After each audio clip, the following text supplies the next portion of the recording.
असतं हे सममिती आहे ना. तर हे तुम्ही पहिल्यांदा ऐकलं नाव सममिती, आणि ते पण गणितामध्ये.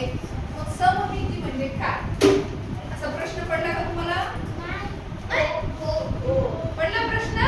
तुम्हाला माहिती आहे का कोणाला सममिती म्हणजे काय?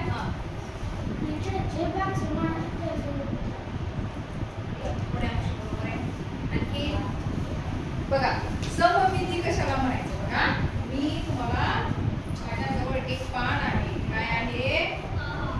पान आहे. बघा दिसते पान बरोबर. आता या पानाच्या मधोमध मी काय करते? घडी घालते. काय झालं? घडी घालते. काय झालं? अगदी तंतोतंत हे पानं जुळली. कोणता भाग पुढे आला, कोणता मागे गेला असं झाला का? झाला असं का बरं? या आकृतीचे श्रुती, या आकृतीचे या एका रेषेमुळं समान भाग झाले. आणि मेन म्हणजे दोन्ही भाग सारखे झाले आणि तंतोतंत जुळले. बघा इकडे शिर आहे, इकडे शिर आहे, इकडे शिर आहे, इकडे शिर आहे, म्हणजे तंतोतंत जुळले. म्हणून या आकृतीला काय म्हणायचं? सममिती असं म्हणायचं. काय म्हणायचं? सममिती. जी आकृती बघा, जी आकृती किंवा ज्या आकृतीचे, असे म्हणू शकता तुम्ही, ज्या आकृतीचे दोन्ही भाग, ज्या आकृतीचे दोन्ही भाग तंतोतंत जुळतात, तंतोतंत जुळतात,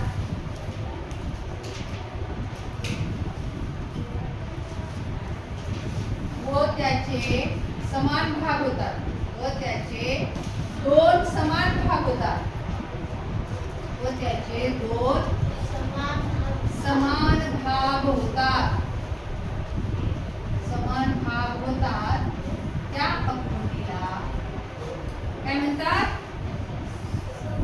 सांगा. त्या आकृतीला सममिती असं म्हणतात. काय म्हणतात? सममिती. त्या आकृतीला सममिती असे म्हणतात. ही काय झाली रे याची व्याख्या? काय म्हणतात त्याला? व्याख्या. आता इकडे बघा,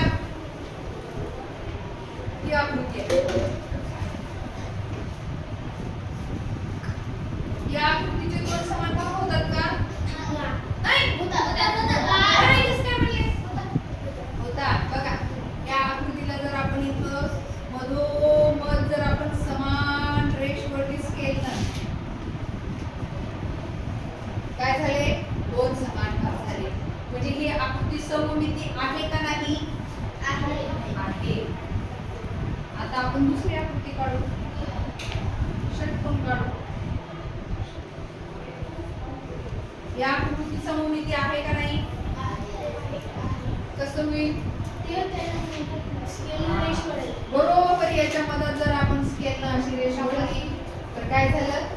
बरोबर तंतोतंत जुळते. हे टोक या टोकाला जुळते, हे टोक या टोकाला जुळते, हे या टोकाला. म्हणजे ही आकृती तंतोतंत जुळते. म्हणजे ही आकृती कशी आहे? सममिती आहे. कशी आहे? सममिती. आता ही सांगा बरं, ही आकृती सममिती आहे का? आहे. कारण इथं जर आपण असं केलं तर काय होते? दोन समान भाग होतात. आता दुसरी गोष्ट, आणखीन एक आकृती मी तुम्हाला दाखवते.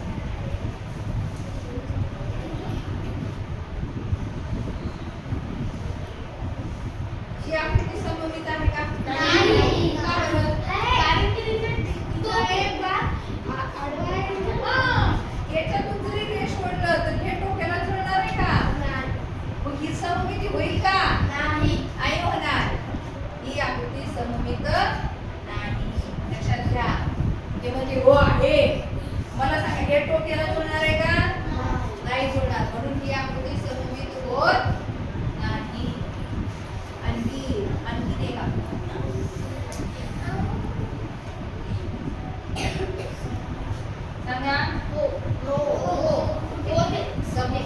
आहे, कारण आपण जर अशी रेष ओढली तर काय झालं, सरळ त्याचे दोन भाग झाले.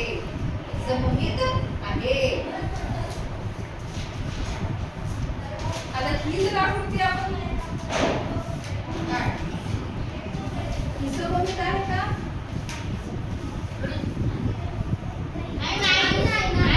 असं जर रेष ओढली तर कुठं सममित होणार आहे बघा, तुम्ही आपल्याला विचार करायचा. अशी रेष ओढली तर होईल, पण अशी रेष ओढली तर होईल का? नाही. म्हणजे ही आकृती सममित नाही.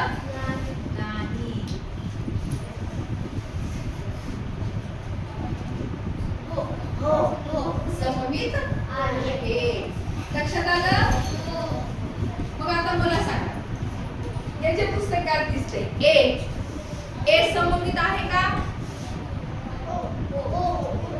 ABCD म्हणता येईल. सममित आहे का? हे कसं आहे? कारण असं जर आपण रेष ओढली तर काय होते, दोन समान भाग. जी आहे का सममित? कोणतरी हो. कशी रेष ओढणार आहात आणि कसे समान भाग जुळणार आहेत? जी नाही, बी आहे. आपण ABCD मधला बी काढ. कुठे रेष ओढायची? हा भाग याला लावला की काय होते, समान. म्हणजे इथून दुमडायचं, जिथं रेष आहे ते दुमडायचं. आता सी आहे का रे सममित? नाही. का नाही? याला जर टोक इकडे जुळवलं, आपण ह्याला अशी रेष ओढली मधात बघा,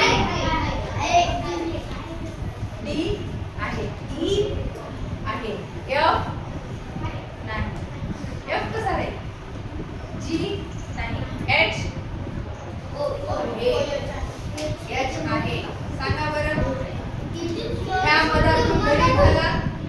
हा याचे दोन टोक, या दोन टोकाला जोडणारे सममित आहे. आय आहे. कोण नाही, इथून मधातून घडी मारा.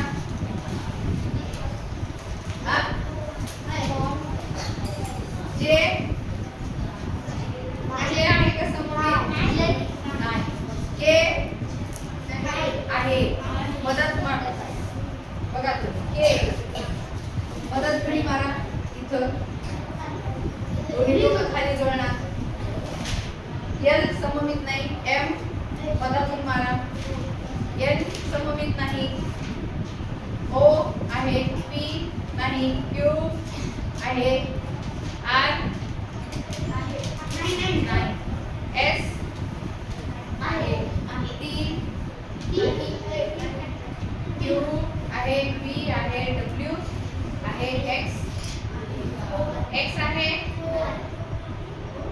हो मला वाय आहे. झेड नाही. म्हणजे ABCD मध्ये सुद्धा आपण सगळे अक्षर बघितले, सममित आहे का सममित नाही. आता इकडे बघा, जी सममित नाही, वाय सममित आहे, झेड सममित नाही. इथं काय केले, फुलपाखराचं चित्र दिलेलं आहे. मग फुलपाखर हे सममित आहे का नाही? आहे. बरोबर मधातून रेष ओढली, दोन्ही भाग तंतोतंत जुळले. इथं तुम्हाला खाली लिहायचं सममित आहे. आता दोन सममित आहे का?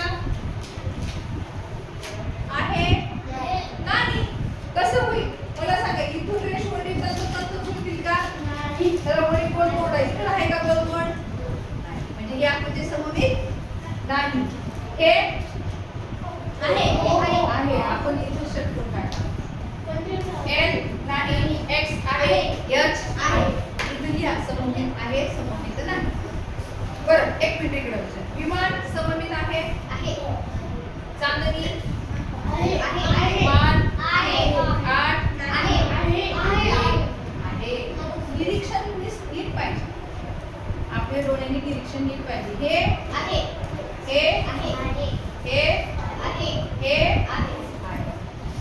ब्लेडचा पत्ता